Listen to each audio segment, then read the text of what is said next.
10 000. Ce n'est pas une simple statistique, c'est le nombre de cadavres que l'armée française a laissé derrière elle en un seul après-midi. 10 000 soldats d'élite, les meilleures troupes du Saint-Empire romain, germanique, massacrés, piétinés et anéantis en l'espace de quelques heures. Imaginez la scène. Nous ne sommes pas dans les tranchées de Verdun, ni sur les plaines d'Austerlitz. Nous sommes au cœur de la Renaissance, en 1544, une époque où l'on pense que la guerre est devenue une affaire de mathématiques et de poudre à canon. On raconte partout en Europe que la chevalerie est morte, que la fougue française est une relique du passé, impuissante face à la discipline de fer des mercenaires allemands et à la puissance de feu de l'infanterie espagnole. L'Europe entière regarde la France avec condescendance. Pour ses ennemis, le royaume de François Ier est à genoux, encerclé, prêt à être dépecé. Mais ce qu'ils ignorent, c'est que ce jour-là, à Cérisole, ils ne vont pas affronter une armée conventionnelle. Ils vont se heurter à un mur de rage pure, une violence si soudaine, si brutale et si totale qu'elle entrera dans l'histoire sous un nom qui fait encore trembler les historiens militaires, la Furia française. Ce n'était pas une bataille, c'était une exécution, une démonstration de force terrifiante, où la jeunesse de France a prouvé au monde qu'aucune technologie, aucune tactique moderne ne peut résister à l'esprit de sacrifice et à la volonté de domination de nos soldats. Vous pensiez tout connaître de l'histoire militaire? Vous pensiez que la grandeur de la France commençait avec Napoléon? Détrompez-vous. Préparez-vous à plonger dans la boue et le sang du Piémont.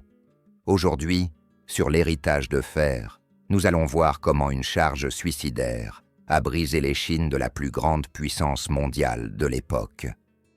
Voici l'histoire du jour où l'Allemagne a appris à craindre la France.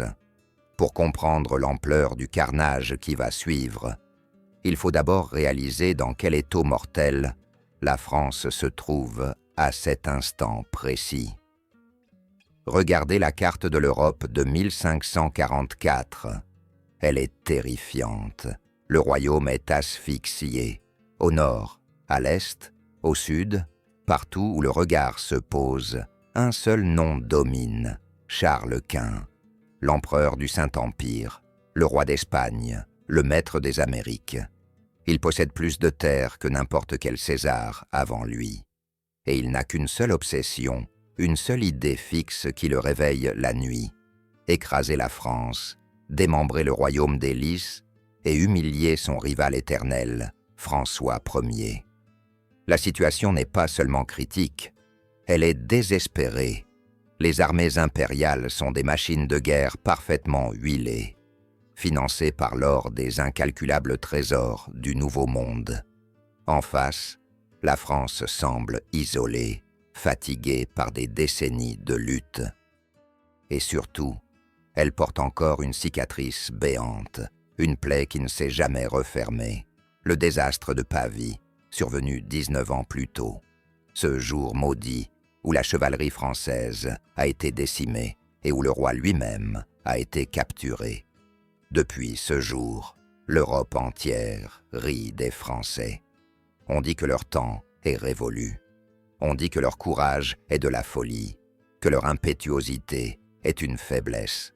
Les stratèges de Madrid et de Vienne affirment que l'ère du chevalier noble est terminée, balayée par l'ère du fantassin roturier, armé de piques et d'arquebuses. C'est dans cette atmosphère de fin du monde que le drame se noue en Italie.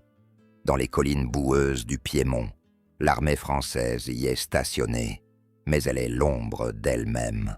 Les soldats ont faim. La solde n'arrive pas. Ils sont loin de chez eux, embourbés dans une guerre de position qui s'éternise. À leur tête, non pas un vieux général aguerri, mais un gamin, François de Bourbon, comte d'Enghien. Il a 22 ans. 22 ans à peine, et il porte sur ses épaules le destin de la monarchie. Il n'a pas l'expérience des vétérans, mais il a quelque chose de bien plus dangereux, l'orgueil des princes du sang et une soif de gloire qui frôle la démence. Il sait que la France ne peut plus reculer. Il sait qu'il faut frapper un grand coup ou disparaître. Face à lui se dresse le marquis de Guaste, Alphonse de Avalos. C'est l'archétype du commandant impérial, arrogant, méthodique, cruel. Il méprise profondément les Français. Pour lui, cette campagne n'était qu'une formalité de plus. Il a sous ses ordres la terreur de l'époque, les lansquenets. Il faut s'arrêter un instant sur ces hommes, car ce sont eux que nos soldats vont devoir affronter. Les lansquenets ne sont pas des soldats citoyens qui défendent leur patrie. Ce sont des mercenaires allemands, des professionnels de la tuerie. Ils marchent au pas cadencé, formant des carrés de piques impénétrables, véritables forteresses mouvantes, hérissées de pointes d'acier. Ils sont accompagnés d'arquebusiers espagnols, l'élite du tir, capables de percer une cuirasse à 100 pas. Ces hommes ne connaissent pas la pitié, ils ne connaissent que le contrat. Ils sont payés pour tuer et ils le font avec une efficacité industrielle. Aux yeux du monde, ils sont invincibles. Le marquis de Guaste a un plan simple. Il veut provoquer les Français, les forcer à sortir de leur position défensive pour les écraser en rase campagne grâce à sa supériorité tactique. Il sait que le tempérament français est bouillant, qu'il est difficile pour eux de refuser un défi. Il manœuvre, il prend des villes, il asphyxie les lignes de ravitaillement françaises. Il veut les affamer pour les obliger à se battre selon ses règles. Mais à Paris, au conseil du roi, la prudence règne. François Ier, hanté par ses souvenirs de captivité, interdit formellement la bataille rangée. « Ne risquez pas l'armée », ordonne-t-il. « Harcelez l'ennemi, mais ne l'attaquez pas de front. » C'est un ordre sage, politiquement, mais militairement, c'est un suicide lent. Les capitaines français sur le terrain bouillonnent. Ils voient l'ennemi parader, ils voient l'arrogance des impériaux, et chaque jour, sans combattre, est une insulte de plus. C'est alors que se produit l'un de ces moments de bascule qui changent le cours de l'histoire. Le jeune comte d'Enghien, ne pouvant plus supporter l'inaction, décide de jouer le tout pour le tout. Il envoie un émissaire à la cour. Pas n'importe qui. Il choisit Blaise de Montluc. Montluc, c'est l'âme de l'infanterie française. Un Gascon, dur au mal, la peau tannée par le soleil et la poudre. Un homme qui parle avec son épée autant qu'avec sa bouche. Il est envoyé à la cour pour faire l'impossible, convaincre le roi de lever l'interdiction de combattre. La scène est digne d'un film. Imaginez ce soldat, encore couvert de la poussière des camps, entrant dans la splendeur nord du Louvre, au milieu des courtisans parfumés et des intrigues feutrées. Il fait face au roi. Les conseillers du monarque tentent de le faire taire, arguant que la bataille serait une folie, que les lansquenets sont trop forts, que la France a trop à perdre. Mais Montluc ne se démonte pas. Il prend la parole avec une ferveur qui glace l'assemblée. Il ne parle pas de stratégie complexe, il parle d'honneur. Il dit au roi que ses soldats sont prêts à mourir pour lui, que leur interdire de se battre, c'est les tuer à petit feu. Il décrit la rage qui habite les troupes, cette envie furieuse d'en découdre avec les Allemands. Il prononce des mots qui résonnent encore. « Sire, nous sommes tous résolus à mourir ou à vaincre. Il n'y a pas un seul homme dans votre armée qui ne préfère la mort à la honte de la retraite. » François Ier écoute. Il voit dans les yeux de ce capitaine le reflet de sa propre jeunesse, cette flamme qu'il croyait éteinte. Contre l'avis de tous ses ministres, emporté par l'émotion, le roi tape du poing sur la table et s'écrie « Qu'ils combattent donc !» L'ordre est donné. Le destin est scellé. Montluc repart, au galop vers l'Italie, brûlant les étapes, changeant de chevaux jusqu'à l'épuisement. Il porte avec lui la permission de mourir. Lorsqu'il arrive au camp de Cérisoles et qu'il annonce la nouvelle, le roi veut la bataille. Ce n'est pas la peur qui s'empare des troupes. C'est une explosion de joie sauvage. Les hommes s'embrassent, jettent leurs chapeaux en l'air. On pourrait croire qu'ils viennent d'apprendre la fin de la guerre, alors qu'ils viennent d'apprendre qu'ils vont se jeter dans la gueule du loup. C'est cela, l'esprit de Cérisoles. Une joie macabre, une impatience fébrile de laver l'affront. Nous sommes le 11 avril 1544. C'est le matin de Pâques. La symbolique est puissante. Jour de résurrection, jour de sacrifice. Le ciel est bas, lourd. Le terrain est détrempé par les pluies de printemps, transformant la plaine en un bourbier piégeux. Les deux armées se déploient face à face. D'un côté, la masse impériale, disciplinée, confiante. Une forêt de 10 000 piques et des milliers d'arquebuses prêtes à cracher la mort.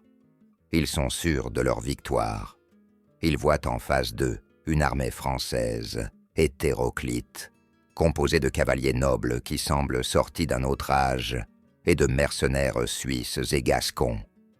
Le marquis de Guaste observe les lignes françaises avec un sourire en coin. Il voit la gendarmerie française, ses chevaliers en armure complète, montés sur des destriers caparaçonnés. Pour lui, ce sont des dinosaures. Il pense qu'une seule salve de ces arquebusiers suffira à briser leur élan, à transformer ces fiers seigneurs en tas de ferrailles sanguinolents. Il a oublié une chose essentielle. Il a oublié que la technologie ne fait pas tout. Il a oublié que des hommes qui n'ont plus rien à perdre sont les adversaires les plus dangereux que la terre puisse porter. Le silence tombe sur la plaine de Cérisoles. Un silence lourd, seulement troublé par le cliquetis des armes et le souffle des chevaux. Les prêtres bénissent les troupes une dernière fois. Les capitaines hurlent leurs derniers ordres. Dans les rangs français, on ne parle plus. Les visages sont fermés, les regards sont fixes. On serre les lances, on vérifie la mèche des arquebuses. La tension est si forte qu'elle en devient physique, électrique. C'est le calme avant la tempête, l'inspiration avant le cri. Dans quelques secondes, l'enfer va se déchaîner. Dans quelques secondes, la théorie va laisser place à la boucherie. Et les Allemands, si sûrs d'eux, vont découvrir que la Furia française n'est pas un mythe. C'est une promesse de destruction. Le premier coup de canon déchire l'air humide du matin, signalant la fin de l'attente et le début du carnage.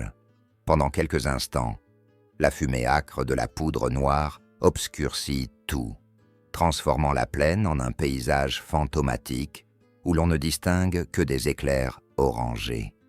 Les deux artilleries se répondent, boulet contre boulet, creusant des sillons sanglants dans les rangs serrés.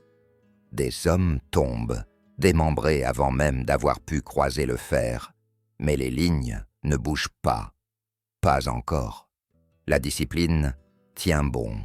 Des deux côtés, on resserre les rangs pour combler les vides laissés par les morts. On marche sur les cadavres des camarades tombés, le regard rivé sur l'ennemi qui approche. Puis, soudain, le mouvement s'accélère. Sur l'aile gauche française, les choses dérapent.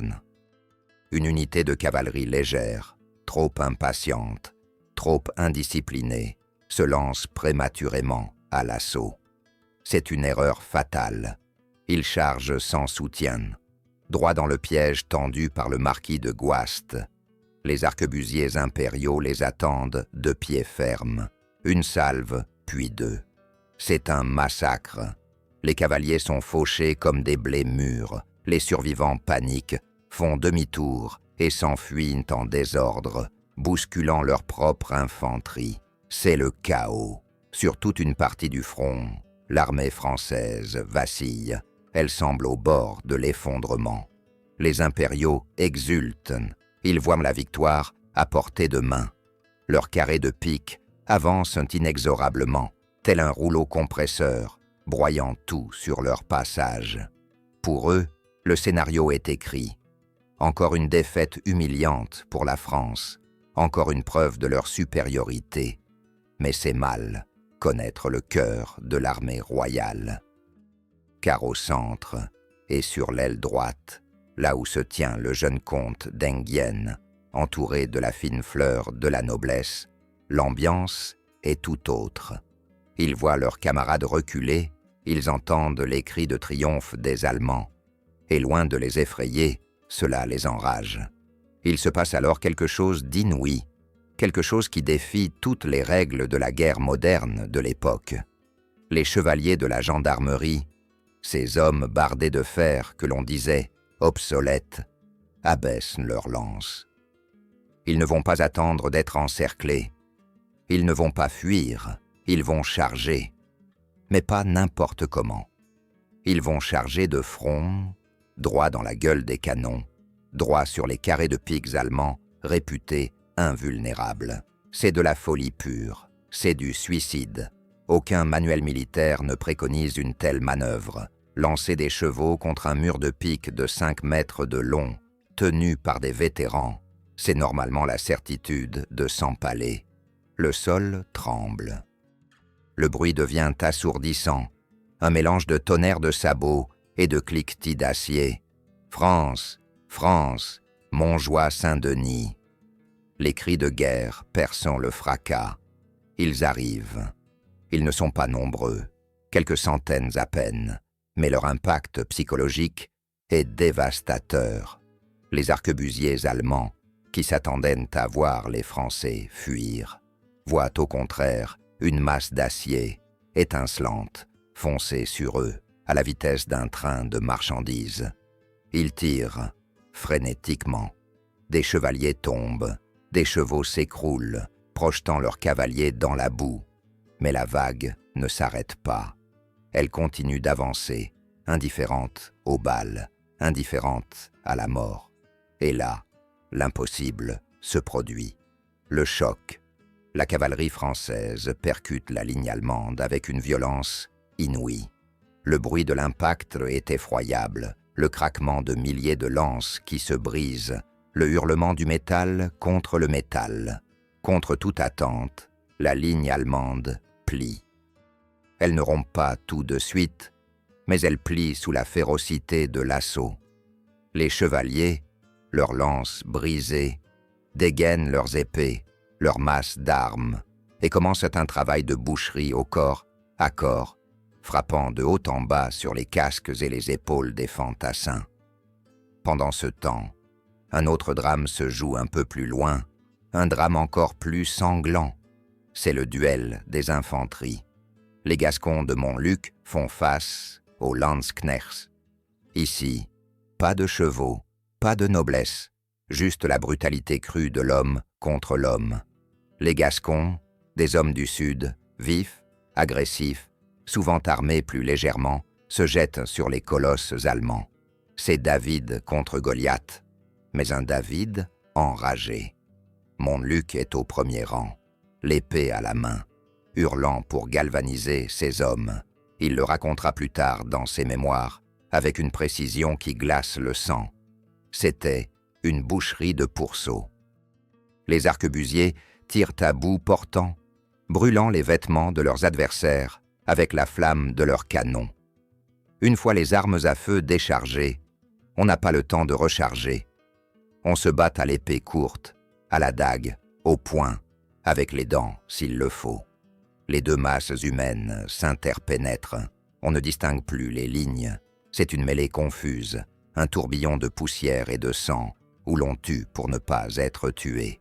Les piques allemandes, si redoutables en formation serrée, deviennent encombrantes dans ce chaos.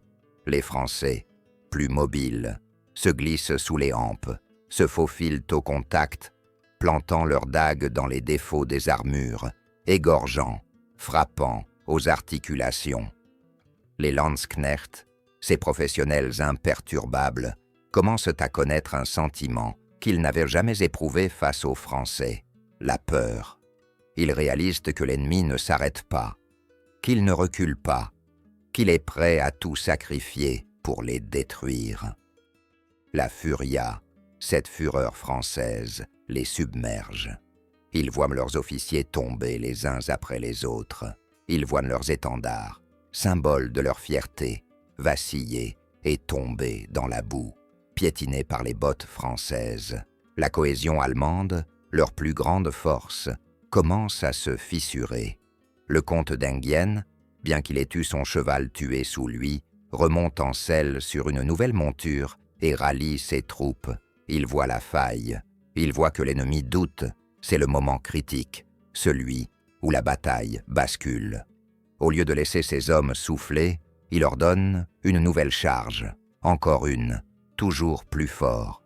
Il rassemble tout ce qui lui reste de cavalerie valide et fonce sur le flanc des carrés allemands déjà engagés contre les Gascons. Cette fois, c'est l'estocade.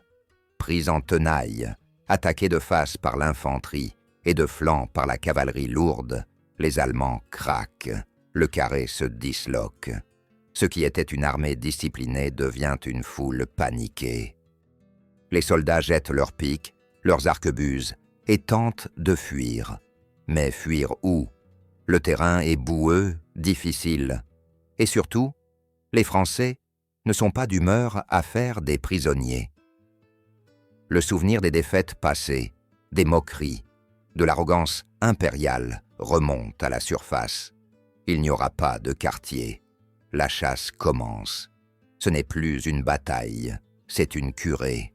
Les cavaliers français poursuivent les fuyards, les sabrant dans le dos. L'infanterie achève les blessés. C'est une vengeance froide, méthodique. Les Gascons, qui ont vu leurs frères tomber sous le feu allemand, sont impitoyables. On raconte que les Allemands levaient les mains, criant « Bonne guerre, pour demander la grâce, espérant être rançonnés comme c'était l'usage. Mais la réponse des Français était cinglante et définitive. Un coup d'épée en travers de la gorge. Le carnage dure des heures. Les champs autour de Cérizole se couvrent de cadavres. Les fossés ruissellent de rouge. 10 000. Le chiffre revient obsédant. 10 000 hommes de l'élite impériale gisent morts sur le sol italien. C'est une saignée terrifiante pour l'époque. Une génération entière de mercenaires allemands disparaît en une après-midi. L'armée de Charles Quint, cette force qui faisait trembler l'Europe, a cessé d'exister. Au milieu de ce décor d'apocalypse, les survivants français se regroupent. Ils sont épuisés, couverts de sang. Leurs armures sont bosselées, leurs vêtements en lambeaux, mais ils sont vivants et ils sont victorieux. Ils réalisent peu à peu l'immensité de ce qu'ils viennent d'accomplir. Ils n'ont pas seulement gagné une bataille, ils ont brisé un mythe. Ils ont prouvé que la France, même blessée, même encerclée, possède une force de résilience et une capacité de destruction absolument terrifiante. Le comte d'Enghien, le visage noirci par la poudre, contemple le champ de bataille. Il sait que la nouvelle va traverser les Alpes comme une traînée de poudre. Il sait qu'à Paris, à Madrid, à Vienne, rien ne sera plus jamais comme avant. La fumée se dissipe lentement sur la plaine de Cérizole, révélant l'ampleur effroyable du désastre pour les forces impériales. Là où se tenaient, quelques heures plus tôt, les fiers bataillons de Charles Quint, il ne reste qu'un amas informe de corps et de ferrailles. Le silence qui s'installe maintenant est encore plus lourd que le vacarme de la bataille. C'est le silence de la mort, brisé seulement par les plaintes des blessés qu'on achève et le croassement des corbeaux qui commencent déjà à tournoyer au-dessus du festin. Les historiens parleront plus tard de victoire totale. Mais pour les hommes présents ce jour-là, le mot est trop faible. C'est une annihilation. Le marquis de Guaste, le commandant impérial si arrogant le matin même, a fui. Il a abandonné son armée, son honneur et ses ambitions dans la boue du Piémont, galopant éperdument vers la sécurité des forteresses milanaises, laissant derrière lui ses bagages, son artillerie et surtout la réputation d'invincibilité de l'Espagne et de l'Empire. Pour Charles Quint, c'est un coup de tonnerre. Lui qui pensait tenir la France à la gorge, lui qui s'imaginait déjà dicter ses conditions à Paris, se retrouve soudainement amputé de son bras armé en Italie. La nouvelle de Cérisole parcourt les cours européennes comme une onde de choc. À Rome, à Londres, à Venise, on se regarde avec stupeur. Les Français ont gagné. Et ils n'ont pas gagné par ruse ou par chance, mais par la force brute, en écrasant l'adversaire homme pour homme. Cette victoire change tout. Psychologiquement, l'effet est dévastateur pour les ennemis de la France. Le mythe du lansquenet invulnérable est mort dans ce charnier. On sait désormais que ces mercenaires peuvent saigner, qu'ils peuvent paniquer, qu'ils peuvent mourir comme n'importe qui d'autre face à la furie française. Cérisole redonne à la France son rang de première puissance militaire du continent. Elle rappelle au monde que le royaume des Lys n'est pas une proie, mais un prédateur. Mais au-delà de la géopolitique, Cérisole laisse un héritage plus profond, plus intime, gravé dans l'ADN militaire français. Cette bataille marque la naissance d'un style, d'une manière de faire la guerre qui va traverser les siècles. C'est la consécration de l'offensive à outrance, de l'élan, de ce refus viscéral de subir. On retrouvera cet esprit 2 siècles plus tard, dans les charges de la Maison du Roi à Fontenoy. On le retrouvera sous Napoléon avec la Grande Armée, qui bousculera l'Europe entière. On le retrouvera même dans les charges à la baïonnette des poilus de 14. Cérisole est la preuve originelle que lorsque le soldat français est commandé avec audace, lorsqu'on lui fait confiance pour l'impossible, il est capable de miracles. Regardez ces hommes, ces Gascons de Montluc, ces jeunes nobles de la gendarmerie. Ils n'étaient pas les mieux équipés, ils n'étaient pas les plus nombreux, ils n'étaient même pas les mieux payés, mais ils avaient ce feu sacré, cette furia, cette capacité à transformer la peur en agressivité. Ils ont montré qu'une armée n'est pas seulement une somme de piques et de canons, mais une somme de volonté. Et ce jour-là, la volonté française était d'acier trempé. Pourtant, l'histoire est parfois ingrate. Cérisole est souvent oublié, éclipsé par Marignan ou les guerres napoléoniennes. Peut-être parce que la guerre s'est terminée peu après par une paix de compromis, le traité de Crépy, qui n'a pas donné à la France tous les fruits territoriaux de cette victoire. François Ier, épuisé, malade, n'a pas pu exploiter totalement ce triomphe pour marcher sur Milan. Mais ne vous y trompez pas, si la France a pu négocier cette paix la tête haute, si elle a pu préserver son intégrité territoriale face à une coalition monstrueuse, c'est grâce au sang versé à Cérisole. C'est parce que 10 000 Allemands sont morts pour rappeler à l'empereur que la route de Paris était pavée de cadavres. C'est cela, la véritable leçon de Cérisole. Ce n'est pas une leçon de conquête, c'est une leçon de survie et de fierté. C'est l'histoire d'une nation qui refuse de mourir. C'est l'histoire d'une jeunesse qui se lève face à l'adversité et qui dit non. Non à la défaite, non à l'humiliation, non à la fatalité. En ce dimanche de Pâques 1544, la France ne s'est pas contentée de gagner une bataille. Elle a raffirmé son droit à l'existence par le fer et le feu. Elle a prouvé qu'elle était et qu'elle resterait la grande nation guerrière de l'Europe. Et tant que nous nous souviendrons de ces hommes, tant que nous raconterons leurs exploits, cette flamme ne s'éteindra jamais. L'héritage de Cérizol ne se trouve pas dans les musées, ni sous les monuments de pierre qui s'effritent avec le temps. Il coule dans le sang de chaque génération qui refuse de baisser la tête. Il nous rappelle que la grandeur ne se demande pas poliment, elle se prend. Elle s'arrache face à l'adversité, contre toute attente, contre toute logique. Aujourd'hui, alors que l'on tente souvent de lisser l'histoire, de gommer la fureur pour ne garder que la diplomatie, il est vital de se souvenir de ce dimanche de Pâques. Il est vital de se souvenir que derrière la culture, derrière les arts et les lettres qui font le rayonnement de la France, il y a toujours eu une épée tranchante, prête à défendre le sanctuaire national. La furia française n'a pas disparu. Elle s'est peut-être endormie, étouffée par le confort moderne, mais elle est là, tapie dans l'ombre, prête à se réveiller si le destin l'exige à nouveau. Cérizol n'est pas une fin, c'est un avertissement éternel adressé au monde. Ne sous-estimez jamais la colère du coq lorsqu'il est acculé. Alors, dites-nous, selon vous, quel autre moment de notre histoire incarne le mieux cette rage de vaincre absolue?